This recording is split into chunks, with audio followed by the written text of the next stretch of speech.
Yo, today I'm here to rant about Cult of the Lamb. This is one of the most unique titles to ever enter the gaming gauntlet, the gaming arena.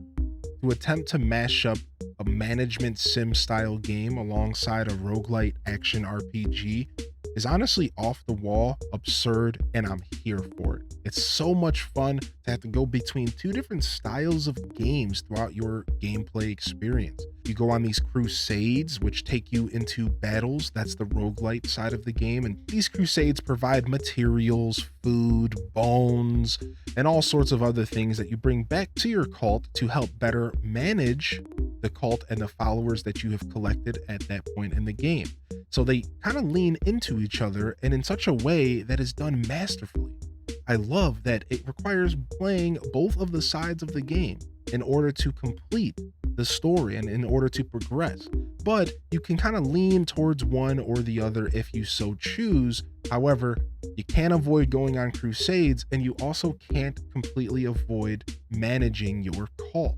There is a lot of back and forth between them. I think at this point in the game, I'm spending maybe 70-80% of my time managing my cult versus the 20-30% of time that I spend in crusades. But maybe your play style would be different. Maybe you would be going on more crusades and managing less of your cult. You're kind of the gatekeeper of your followers, of your cult, and you can decide how big or how small you want your cult to be.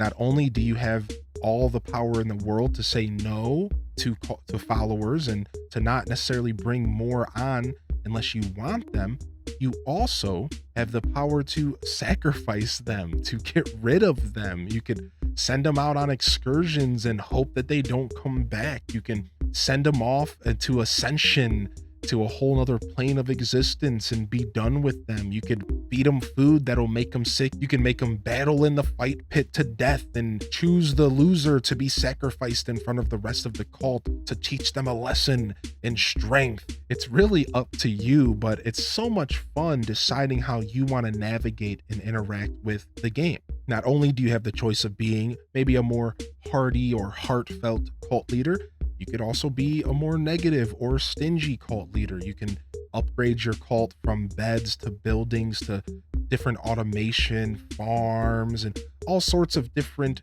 features that will help the management side of the game progress to a smoother state where you are less hands-on and again more automated. Or you could just skip all of that and keep a couple followers and keep yourself slightly busy on that end while just diving into the crusades, the fun, fluid combat that this game provides. I think it's very important for these roguelite style games to be fluid, to have combat that feels really good, because otherwise it won't feel fair.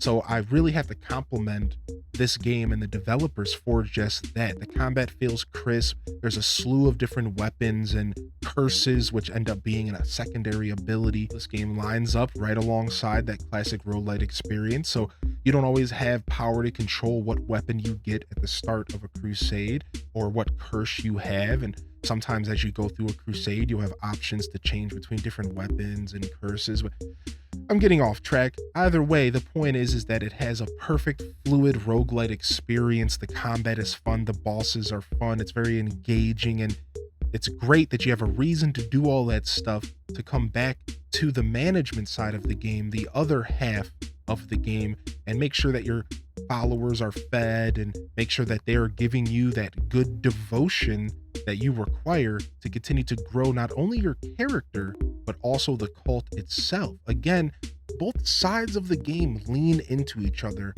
perfectly, and I think that's the real key that makes this game work the way it does. To take two different genres and attempt to mash them up is a bit goofy. It's not something that always works well, and honestly, I'm sure it's failed more than it's worked in the past. But this game nails it.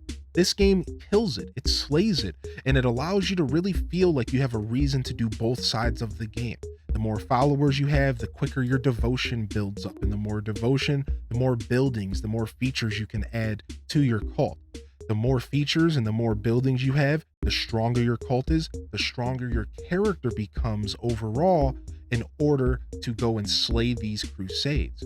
And it's perfect. It's a wonderful blend of two different worlds, and I just can't get enough of it. I'm having a blast. Of course, it wouldn't be a Hylian rant without talking about the OST, and holy bananas, is it so divine. One of the best gaming OSTs I've heard in a while. It's just so nice. It's pleasant. It's not too much. It's not too little.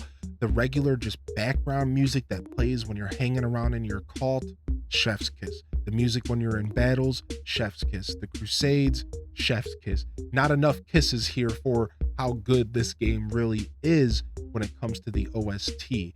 And I love it. The sound design, immaculate. It just goes so well with everything that's going on in the game visually. And I have to give these developers a thumbs up across the board as far as the OST is concerned. This game is a wonderful journey that I highly recommend to anybody who's looking for a fresh gaming experience here in 2022. Anyone who's looking for a different game to play, something that's unlike anything else I've seen in the gaming market before, not only visually, but also gameplay wise. I think this game has a wonderful, unique art style.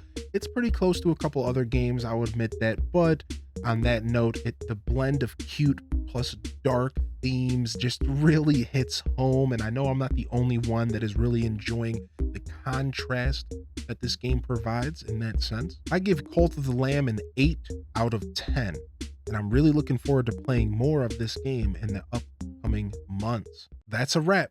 I'll see y'all next time. Peace.